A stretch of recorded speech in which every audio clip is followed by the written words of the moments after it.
Hare Nama, Hare Nama eva kevalam, Kalo nasteva, nasteva, nasteva gatiranyata.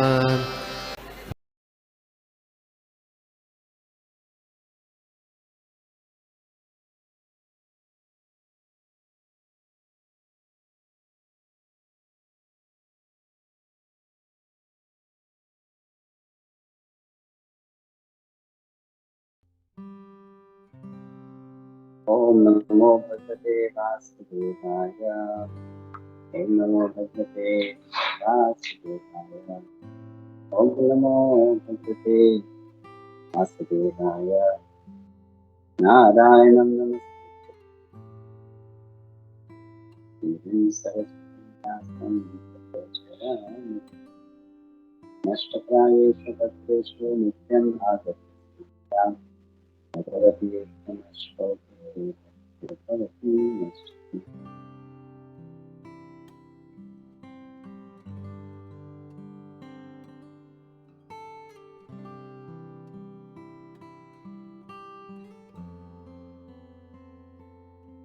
Om Jnana-Timirandhasya Jnananjana-Shalakaya Chakshurunmilitam Tasmai Shri-Gurave Shri Chaitanya Manopushtam Sthapitam Yena Bhutale Swayam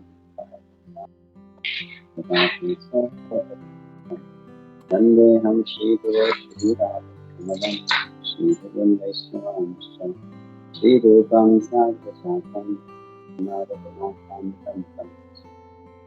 Sadvaitam Savadvitam Parijanasahitam Krishna Chaitanya Deva Shri Radha Krishna Radha Shri Vishnu Namo Vishnupadaya Krishna Krishnaya Srimate Bhakti Vedanta Swami Namaste Saraswate Deve Gauravani Chari Nirvisesha Shrimad Namo Mahavadanyaya Krishna Premaya Krishnaya Krishna Chaitanya Namamito Krishna He Krishna Karuna Sindhu Dīnabanto Jagapati Gopesha Kanta Radhakanta Namaste Saptakanta Namaste Radhavinda Vaneshwari Namaste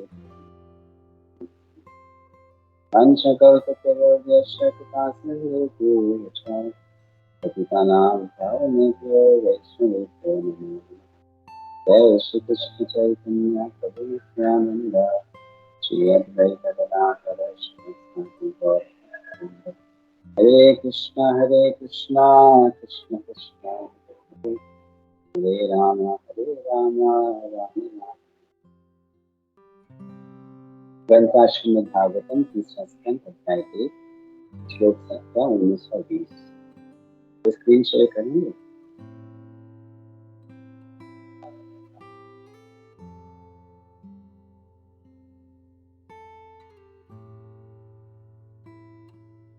गाम पर्यटम नेत्र विविक्त वृत्तिः तदा पुरो धर्षयनो बाधः अलक्षितः स्वे अवधूत वेशो तथा निचेरे हरितोषणानि। English में पढ़ना है तो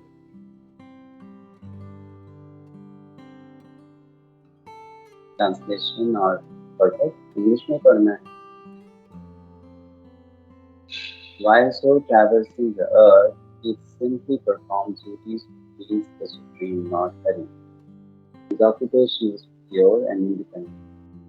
He was constantly sanctified by taking us back to the places, although he was in the dress of a mendicant and had no dressing nor a bed on which to lie. Thus he was always unseen by his various relatives. Next one. इत्थं व्रजन् भारतमेव वर्षं कालेन यावत् गतवान् तावत् शशाश्रुतमेकचक्राम् एकातपत्रामध्येन पार्थः. Thus, when he was in the land of Bharatvarsha, traveling to all the places of pilgrimage, he visited Prabhashet. At that time, Maharaj Yudhishthira was the emperor, and held the world under one military strength and one flag purpose. More than 5,000 years ago, while Saint Vidura was traveling the earth as a pilgrim, India was known as Bharatvarsh, as it is known even today. The history of the world cannot give any systematic account for more than 3,000 years in the past. But before that, the whole world was under the flag and military strength of Maharaja Yudhishthira, who was the emperor of the world. At present, there are hundreds and thousands of flags flapping in the United Nations. But during the time of Vidura, there was, by the grace of Ajita, Lord Krishna, only one flag. The nations of the world are very eager to again have one state under one flag. But for this, they must seek the favor of Lord Krishna, who alone can help us become one worldwide nation. ये बहुत सुंदर प्रसंग चल रहा है। इस अध्याय की शुरुआत में हम जाने कि प्रश्न पूछा गया परीक्षित महाराज द्वारा सुखदेव गोस्वामी कि विदुर जी तीर्थ यात्रा पर क्यों निकले, उन्होंने अपने महल को क्यों छोड़ा, उन्होंने क्या किया, कैसे किया, क्यों किया। तो फिर कुछ श्लोकों में बताया गया कि जब पांडवों पर बड़ा अत्याचार हो रहा था कौरवों के द्वारा, धृतराष्ट्र और उसके पुत्र दुर्योधन द्वारा अनेक प्रकार के अत्याचार हुए। धृतराष्ट्र अंधा हो चुका था अपनी आसक्ति के कारण, दुर्योधन से बहुत आसक्ति थी और इसलिए दो प्रकार के अंधेपन उसमें आ गए थे। एक तो पहले से वो शारीरिक रूप से अंधा देख नहीं पाता, अभी धार्मिक रूप से भी अंधा हो चुका, सही क्या गलत क्या कुछ पता, केवल आसक्ति के कारण।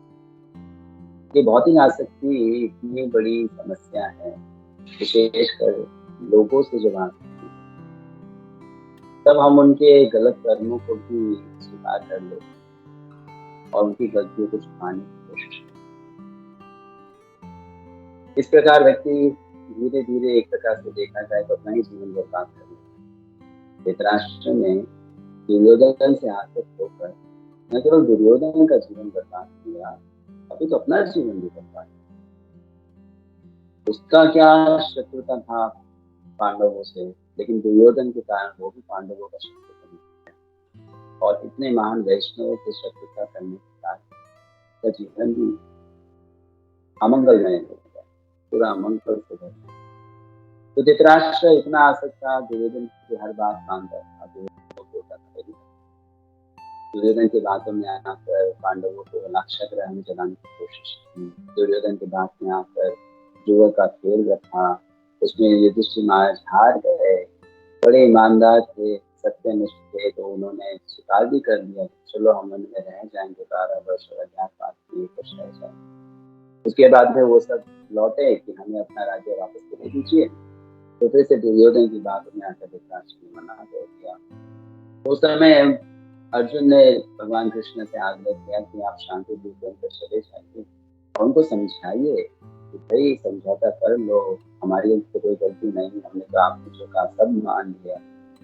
कृष्णा आए, कृष्ण ने बातें कही, सदुपदेश दिए, भीष्म पितामह को छोड़कर किसी ने बिल्कुल भी वैल्यू नहीं दिया भगवान की बातों को, सब अनसुना कर, चाहे वो दुर्योधन हो, धृतराष्ट्र हो।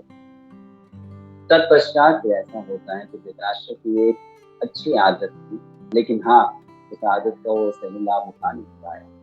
तो वो सदैव चिंतित होता था, तो अपने छोटे भाई विदुर से सलाह मांगता, हालांकि करता वही था जो उसके मन में होता, ऐसे ही सलाह करता था, चर्चा करता था क्या सही है क्या करना। तो विदुर जी को बुलाया, सब कुछ बताया और विदुर जी ने तो तुरंत कहा तुमको पहले भी गलत अभी भी गलत हो, पांडवों की क्या गलती है, युधिष्ठिर ने जो वादा किया वचन दिया निभा लिया ना, वो वापस आ चुके हैं, उसको दे दो उसका राज्य, उसका भाग जो उसका अधिकार मिलता है। तुम जिद करते हो, तुम नहीं दोगे। ऐसे करके विदुर समझाते हैं धृतराष्ट्र को और बोलते हैं कि ये जो नालायक है, जो तुम्हारे कुल में जन्म दिया है, ये पूरा कुल को बर्बाद करेगा, इसको निकाल दो, मैंने तो पहले ही बोला। तो ऐसे करके विदुर जी धृतराष्ट्र को समझाते। जब दुर्योधन के कानों में ये बात पड़ती है कि महात्मा विदुर ने धृतराष्ट्र को ऐसा कहा उसके बारे में, तो दुर्योधन उल्टा विदुर जी की निंदा करने लगता है। तो कहता है कि तुम्हारा जन्म तो एक दासी से हुआ है, जिसको रखा गया था महल में सेवा के लिए, और तुम दासी पुत्र होके तुम्हें अपनी औकात नहीं पता, अधिकार नहीं मालूम, तुम इतनी ऊंची ऊंची बातें कर रहे हो, मेरी ही निंदा कर रहे, जिसके घर में खा रहे हो उसी के घर की थाली में तुम छेद कर रहे। तो इस प्रकार से बहुत अपशब्द कहे और विदुर जी को ये बहुत बुरा लगा, ठोस पहुंची कि मैं तो पूरे कुल के भला के लिए सोच रहा हूँ, सेवा कर रहा हूँ, बता रहा हूँ, और तुम मेरी सही बातों को ध्यान नहीं दे रहे, मेरी निंदा कर रहे। तो विदुर जी वैसे भी परेशान थे, थक गए थे कुल की सेवा करते करते, विशेषकर दुर्योधन और धृतराष्ट्र जैसे दुराचार्यों की सेवा। तो विदुर जी ने सोचा ये अच्छा मौका है यहाँ से निकलने। साथ ही साथ वो तो जानते थे कि हाँ अब तो युद्ध होगा ही होगा, और युद्ध होगा और मैं यहाँ महल में रह गया तो मुझे फिर पक्ष को लेना पड़ेगा, किसी न किसी पक्ष से युद्ध करना पड़ेगा। तो मैं कौरवों के पक्ष से तो युद्ध बिल्कुल भी नहीं करूंगा, पांडवों के विपरीत ऐसा तो कभी नहीं। तो मैं तो अब निकल पड़ता हूँ यहाँ से, कि मुझे किसी भी पक्ष में नहीं रहना, मैं तीर्थ यात्रा पे जा रहा हूँ। तो इसको बहाना बनाते हुए महात्मा विदुर वहां से निकल पड़े, और वहां निकलते निकलते उन्होंने क्या किया, जो उनके पास में धनुष था जिसको उन्होंने धारण किया था, धनुष को मैं स्कूल की रक्षा करूंगा, उसको वहीं दरवाजे पर चौखट पर छोड़ दिया कि अब स्कूल का क्या है उससे मेरा कोई लेना देना। मैंने अब इस प्रकार से ले लिया, त्याग किया मैंने। तो जीवन को त्याग हुए महात्मा विदुर तीर्थ यात्रा कि अब हमारा इससे कोई लेना देना, जो भी हो युद्ध हो उसका परिणाम जो भी हो, हम लाख कोशिश की, समझाया। और व्यक्ति ऐसा कब कर पाता है जो व्यक्ति के लेना ना सकती है। धृतराष्ट्र तो ऐसा नहीं कर पाए, किया कब किया जब सब मर गए, सब कुछ खत्म हो गया, तो मजबूरी वश किया, ऐसा नहीं कि खुशी खुशी वॉलंटरीली स्वेच्छा से लास्ट में मन को जाएंगे, तो तब कुछ रहा ही नहीं जीवन में, तब उन्होंने क्या किया। विदुर जी ने तो पहले ही त्याग किया, बस हो गया। फिर वहां से अलग अलग स्थानों में गए, अयोध्या गए, द्वारका गए, मथुरा गए, जहाँ जहाँ भगवान के मंदिर है स्थानों में गए, बहुत नदियाँ हैं, सरोवर है, गुफाएं हैं, पर्वत हैं, हर जगह जहाँ भक्ति से संबंधित, भगवान से संबंधित स्थान हो वो वहां वहां गए, दर्शन किया, भक्ति के किया। तो अब यहाँ इस श्लोक में हम पढ़े, आज श्लोक आया श्लोक नंबर 19, 19वां श्लोक, उसमें ये लिखा है कि ऐसे महात्मा विदुर जब भ्रमण कर रहे थे तो बहुत शुद्ध जीवन जी रहे, उनकी जो वृत्ति थी, ऑक्यूपेशन, वो बहुत शुद्ध था। इसका क्या है कि वो ऐसा नहीं कि भिक्षुक के रूप में घूम रहे हैं तो उन्होंने फिर किसी प्रकार से कोई गलत कार्य करना शुरू कर दिया जिससे कि वो अपनी जीविका को चला सके, ऐसा कुछ नहीं। वो केवल सारे कर्तव्य इस प्रकार निभाते, अपने कृत्य जो है इस प्रकार करते कि मानव भगवान को ही संतुष्ट करना, और कुछ एक भिक्षुक के लिए, एक सन्यासी के लिए यही तो एकमात्र कार्य रह गया। उसने सब चीज का त्याग कर दिया है, तो अब वो क्या करेगा, तो केवल वही कार्य करेगा तो भगवान की। तो वो स्वतंत्र स्वच्छंद घूमने लगे और पिता भगवान की भक्ति में लगे रहे। तो वर्णन आता है कि जब वो भारत वर्ष में ऐसे भ्रमण कर रहे तो प्रभास क्षेत्र आए। प्रभास क्षेत्र भगवान कृष्ण से संबंधित स्थान है, और प्रभुपाद जी तात्पर्य में लिखते हैं कृष्ण जी के पास उस समय पूरे विश्व में महाराज युधिष्ठिर भी राज कर रहे थे। एक ही राजा था, एक ही झंडा था, सब कुछ एक था। उसके बाद में फिर विभाजन होने लगा, खंड खंड होने लग गया और इतने सारे देश बन गए, सारे राजाओं तो हमें शिक्षा क्या मिल रही है छोटे से सीखना तो बहुत। हाँ, एक बात तो ध्यान यहाँ पे दिया जा रहा है, जब विदुर जी ने घर त्याग कर दिया और वो तीर्थ यात्रा करते तो उनका पूरा का पूरा ध्यान था कि कैसे प्रतिक्षण हम वैसा ही कार्य करें जैसे भगवान। तो ये जरूरी बात है कि जीवन में हमारा एक समय आना चाहिए जब हम भगवान की भक्ति छोड़कर और कुछ नहीं करें।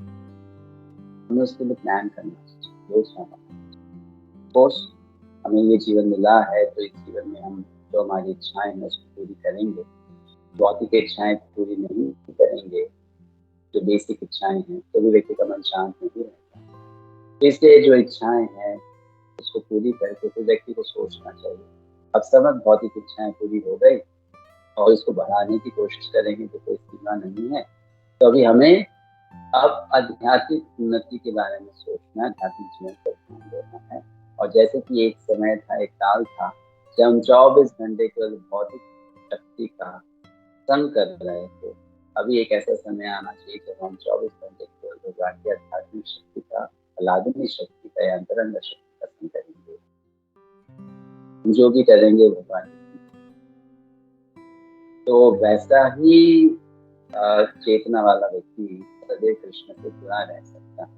कृष्ण गीता में कहते हैं महात्मा देवी प्रकृति, तो देवी प्रकृति का आश्रय लेना 24 घंटा उस समय जीवन में जब आ जाता है व्यक्ति के, तो वो व्यक्ति एक प्रकार से सन्यासी है।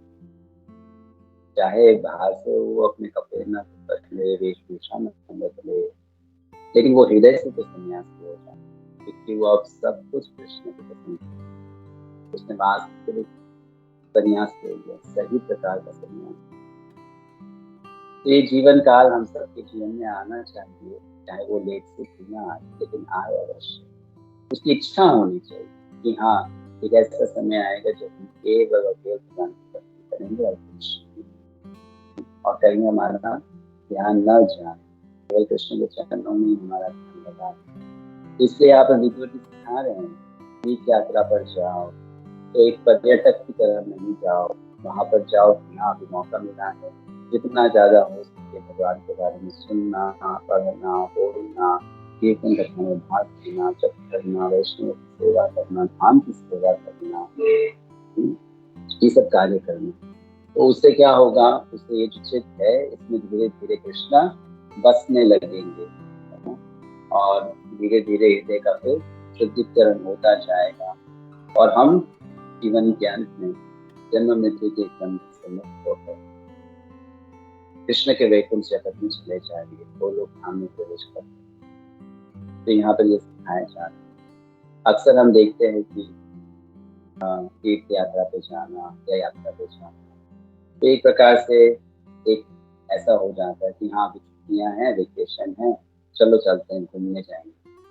लेकिन भाव वो नहीं होना चाहिए। भाव तो ये होना चाहिए कि पूरा समय हम भौतिक शक्ति का संग करते रहे। एक ब्रेक होना चाहिए कि हम पूरी तरह से आध्यात्मिक जो शक्ति है, ऊर्जा है, उसका आलिंगन कर सके। आध्यात्मिक शक्ति की जो स्वरूपा है वो श्रीमती राधा रानी। तो जब हम आध्यात्मिक शक्ति या भगवान के अंतरंगा शक्ति के अंतर्गत कार्य करते हैं तो एक प्रकार से श्रीमती राधा रानी की गोद में सोने। जब एक छोटा सा बच्चा अपनी माँ की गोद में सोता है तो कितना सुकून मिलता है, तो पूर्ण रूप से सुरक्षित हो जाता है, ऐसा अनुभव करता है। उसी प्रकार से जब हम आध्यात्मिक शक्ति, अंतरंगा शक्ति के अंतर्गत कार्य करते हैं तो हमारे जीवन में वैसा ही अनुभव आता है मानो हम अपने विश्व जगत माता जो है श्रीमती राधा रानी उनके गोद में है, सो रहे हैं। मतलब सो है इन द सेंस कि हम वो कार्य में जुड़े हुए हैं जिसमें हमको सुख है, आनंद है, भगवान हमसे प्रेम कर सकते।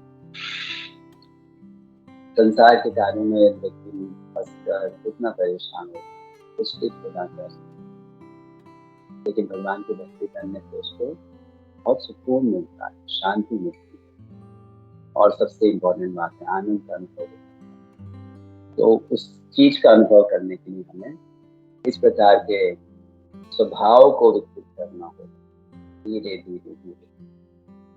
तो वैसे स्वभाव को विकसित करने से तो व्यक्ति को भय नहीं लगता। यहाँ पे विदुर जी अकेले घूम रहे हैं वनों में, वहाँ पे जंगली जानवर गुफाओं में रहते हैं, जमीन पर सोते हैं, लेकिन उनको चिंता नहीं, भय नहीं। ऐसा कैसे? क्योंकि वो उस देवी प्रकृति का आश्रय लेते हैं। तो उस प्रकृति का आश्रय लेने से क्या होता है, हर व्यक्ति, हर जीव आपको अपना मित्र लगने लगता है, किसी भय नहीं होता, कोई पराया नहीं लगता, सब अपने लगता। तो फिर भय किस चीज का होगा? पूरा विश्व अपना लगने लगता है। हाँ, ये तो भगवान का ही है, वसुदेव कुटुंबकम, वो वाली भावना आ जाए। तो व्यक्ति उस विशाल चित्त से, हृदय से, मन से भगवान की सेवा में लग जाता है और इतना उसको आनंद का अनुभव। तो विदुर जी उसी भाव के साथ अभी विचरण कर रहे हैं, अलग अलग स्थान में जा रहे हैं, और फिर वो ऐसे घूमते घूमते घूमते क्या होगा, एक समय आएगा जब वो मैत्रेय मुनि से मिल जाएंगे। वो मैत्रेय मुनि से मिलेंगे, वो मैत्रेय मुनि से प्रश्न, वो भी मुलाकात कैसे होगी कि सबसे पहले तो विदुर जी अभी उद्धव जी से मिलने वाले, और फिर उद्धव जी से मिलके वो जानेंगे कि भगवान कृष्ण तो अप्रकट है। तो वो जिज्ञासा करेंगे, लेकिन उद्धव जी कहेंगे नहीं, मैं तो जूनियर हूँ, मुझसे सीनियर मैत्रेय ऋषि अभी भी हैं, और उन्होंने भी कृष्ण कथा कृष्ण के ही मुख से मेरे साथ ही सुनी है। तो आप क्यों ना उनके पास जाओ और आप उनसे जानो, ये जितनी भी आपकी जिज्ञासा आप उनसे पूछो। इस प्रकार से उद्धव जी उनको रिडायरेक्ट कर देते हैं मैत्रेय मुनि के पास। तो फिर विदुर जी मैत्रेय मुनि के पास आते हैं, उनसे जिज्ञासा करते हैं, और वही पूरी जिज्ञासा से संबंधित जो संवाद है वो इस स्कंद में दिया गया। बहुत सुंदर स्कंद है ये, कैंटो 3, इतना शिक्षाप्रद है ये स्कंद। अलग अलग प्रकार की शिक्षाएं में यहाँ पे प्राप्त होती है। बहुत ही दार्शनिक प्रश्न पूछते हैं विदुर जी, और बहुत सुंदर तरीके से मैत्रेय मुनि उसका उत्तर प्रदान करते हैं। तो यहाँ पर हम फिर से एक बार रिपीट करते हैं जो हमने बोला कि विदुर जी ने जब घर त्याग किया, अपनी जिम्मेदारी को पूरी तरह से छोड़ दिया, उसके बाद में उन्होंने एकमात्र भगवान का आश्रय लिया और उस एकांतिक भाव से भगवान की भक्ति करने लगे। अलग अलग स्थानों पे जाना, प्रणाम करना, दर्शन करना, पवित्र कुंडों में, नदी में स्नान करना, कितना सुंदर है ये कार्य। हमें भी ऐसा ही करना चाहिए। हर वर्ष, प्रति वर्ष हम 2 बार 3 बार 3 बार मौका मिले यात्रा पर जाएं, छोटी हो बड़ी हो, और उन यात्राओं में अपने को शुद्ध करें, स्नान करके, परिक्रमाएं करके, नाम सेवा करके, उपवास करके, श्रवण कीर्तन करके। तो इससे क्या होता है, एक तो हमारे समस्त पाप बच जाते, दूसरा अपराध बच जाते, तीसरा पुण्य अर्जित हो जाता है, जिस पुण्य के लाभ से हमें भगवत धाम में प्रवेश प्राप्त होता है और कृष्ण के साथ में गहरा संबंध बन जाता है।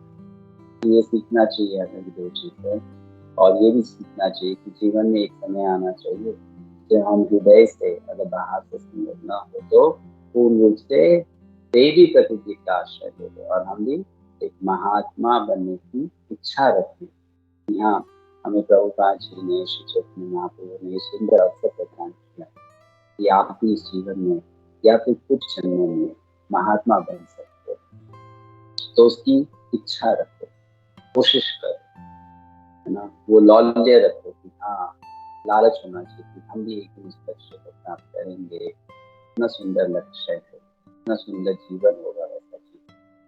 हाँ, और आप उस जीवन में खुद भी आनंद में, आपसे मिलने वाले लोग भी, जीव भी आनंद में, और भगवान भी आपसे पूरी तरह से। इस प्रकार हमें समझना चाहिए। अभी यहाँ समाप्त करते हैं, देखते हैं आप में से किसी का कोई प्रश्न है जिससे छोटा सा तात्पर्य था, इससे हमें तो किसी हरे कृष्ण।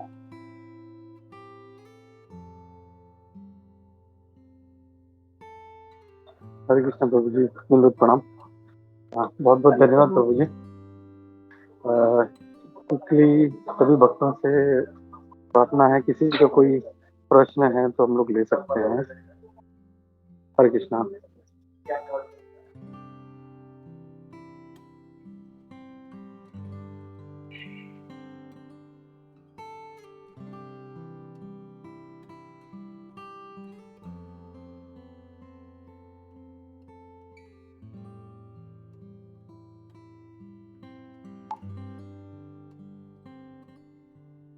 हरे कृष्णा प्रभु जी, लगता है किसी को कोई प्रश्न नहीं है। सब अ,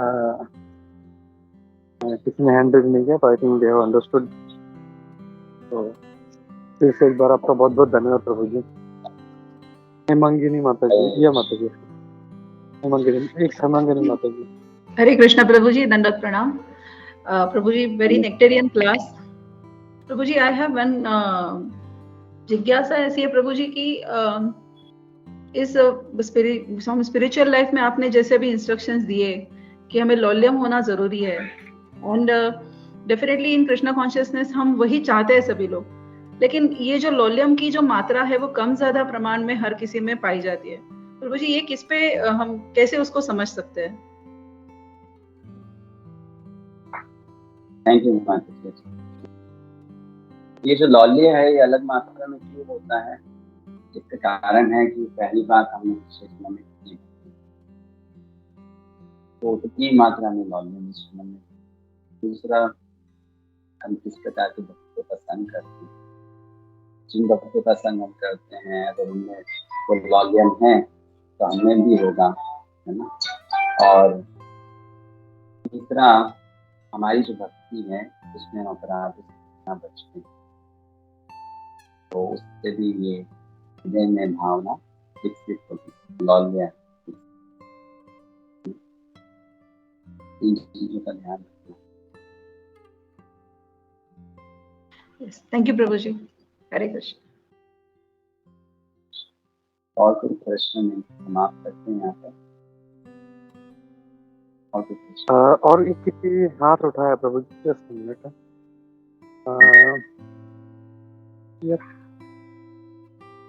किसने हाथ उठाया? Can start speaking. Hare Krishna. प्रभु जी आवाज आ रहा है ना? दंडवत प्रणाम प्रभु जी। हाँ प्रभु जी, आपने दंडवत प्रणाम प्रभु जी।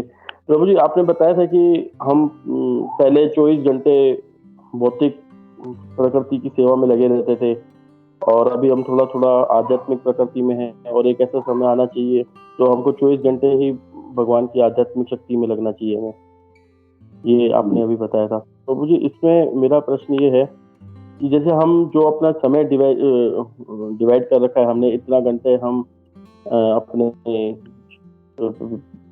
बिजनेस को देते हैं और इतना समय हम आध्यात्मिकता के लिए देते हैं, इतना समय शरीर के लिए देते हैं, तो प्रभु उसमें समय के हिसाब से उसको बदलना चाहिए या इमीडिएटली हमको मतलब धीरे धीरे करके ग्रेजुअली उसको कम करके उसको बढ़ाते रहना चाहिए?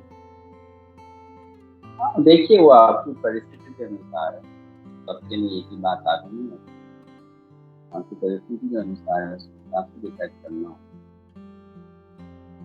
सिचुएशन प्रिंसिपल तो यही है कि उसको घटाना है। अब उसको धीरे धीरे घटाना है, एक साथ घटा देना है, वो तो व्यक्ति की परिस्थिति पे डिपेंड करता है। पर उसको मतलब हम जितना अभी समय दे रहे हैं आध्यात्मिकता में, उसको कम नहीं करना चाहिए हमको, मतलब उसको भले कम कर सकते हैं, उसको कम नहीं करना चाहिए ना? उसको कम क्यों करना है, पर्पस को करना है। तो कई बार समय की स्थिति के हिसाब से हम ऊपर नीचे करते हैं, तो उसमें उसको तो बिल्कुल भी नहीं घटाना चाहिए हमें ना?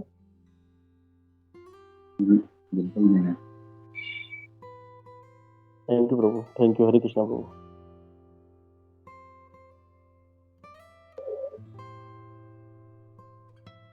हरे Krishna.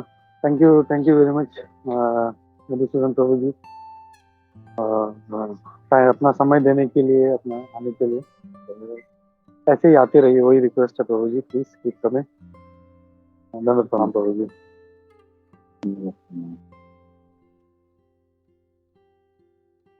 वांछा Please share. कल्पतरुभ्यश्च Shri Prabhupada ki jai. वांछा कल्पतरुभ्यश्च कृपा सिन्धुभ्येव च पतितानां पावनेभ्यो वैष्णवेभ्यो नमो नमः। अनंत कोटि वैष्णव की जय। श्री प्रभुपाद की जय। इस्कॉन गुरुविंद की जय। एसडीएस मधुसूदन विष्णु प्रभु जी की जय। Hare Krishna. Thank you Prabhupada प्रभु। ki jai. Vaishnava ki jai. Thank दंडवत you. प्रणाम।